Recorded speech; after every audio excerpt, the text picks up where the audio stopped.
Kamala Harris in the debate was asked a question about foreign policy. Now, of course, it was framed in a very right-wing way, as you're about to see. But her response, there's two tiny parts where she doesn't go far right. But most of her response here is the right-wing position is the correct position. Now, she doesn't realize that that's what she's saying because she's trying to do the whole, like, I'm really anti-Trump.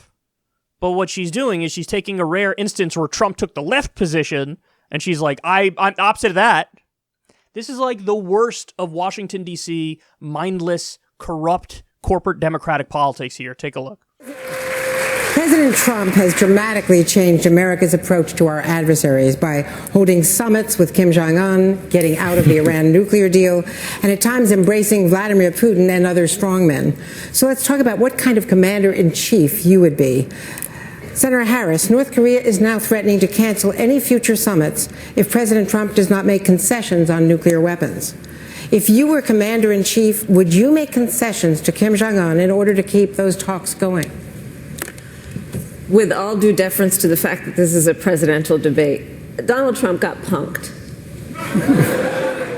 He has conducted foreign policy since day one, born out of a very fragile ego that fails to understand that one of the most important responsibilities of the commander-in-chief is to concern herself with the security of our nation and homeland, and to do it in a way that understands that part of the strength of who we are as a nation, and therefore an extension of our ability to be secure, is not only that we have a vibrant military, but that when we walk in any room around the globe, we are respected because we keep to our word, we are consistent, we speak truth, and we are loyal.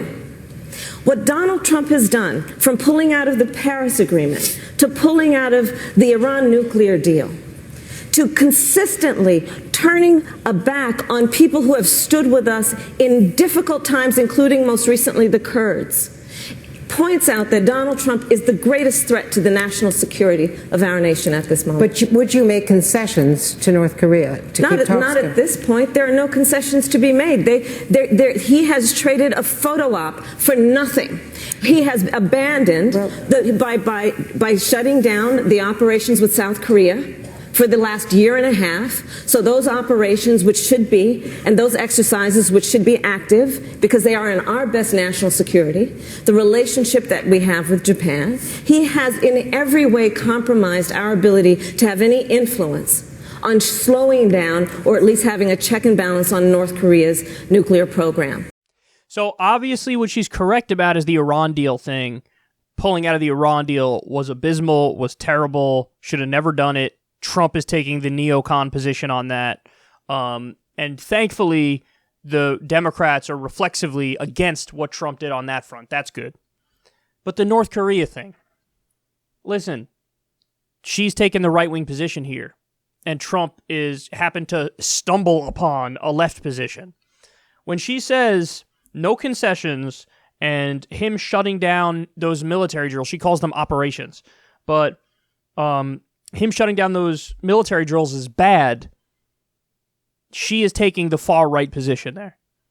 Because in South Korea, they like the fact that we stopped doing those military drills.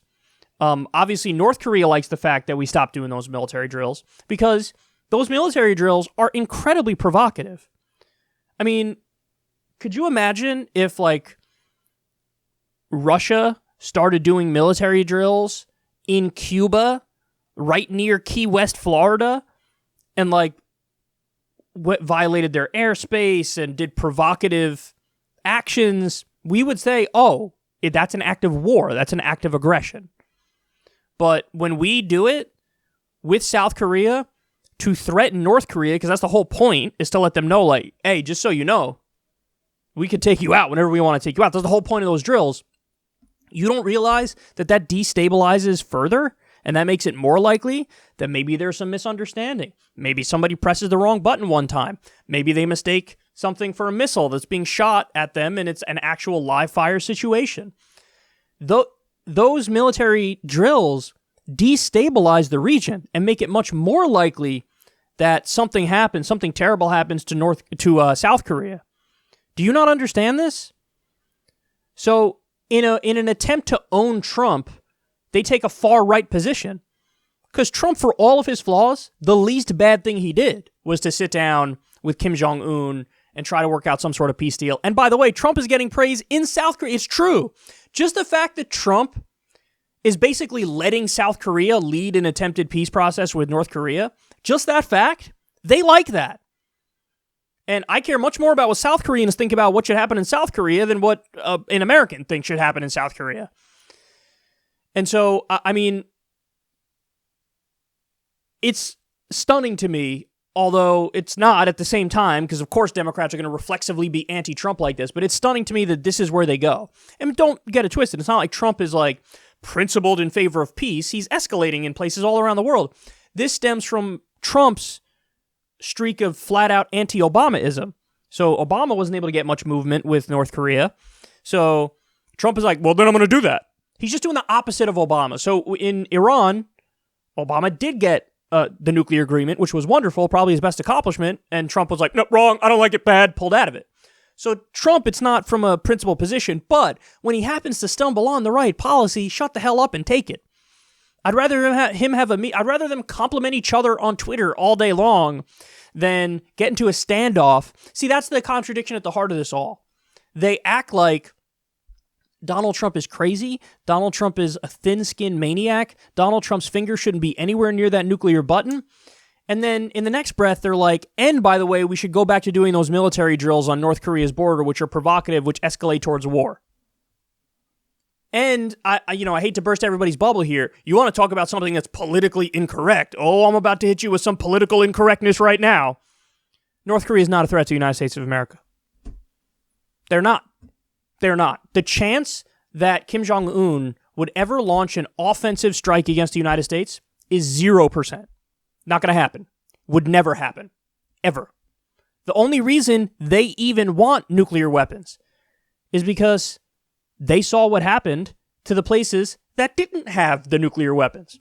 Look at what we did to Gaddafi. Hey, man, give up your weapons. He gives up his weapons. Then we topple him anyway.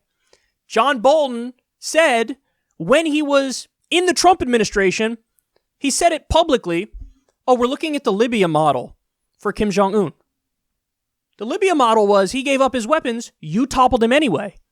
So Kim Jong-un, if what you're broadcasting to him is, don't be an idiot. Don't give up weapons. If you give up weapons, we're going to topple you.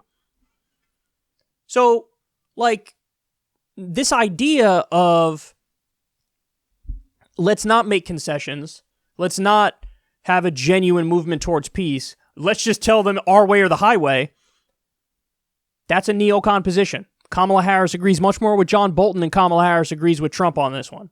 And for all of Trump's flaws, and he's got a zillion, he's a horrendous president, he's escalating all over the place, 432% increase in drone strikes, escalating to the brink of war with Iran, terrible policy when it comes to Venezuela.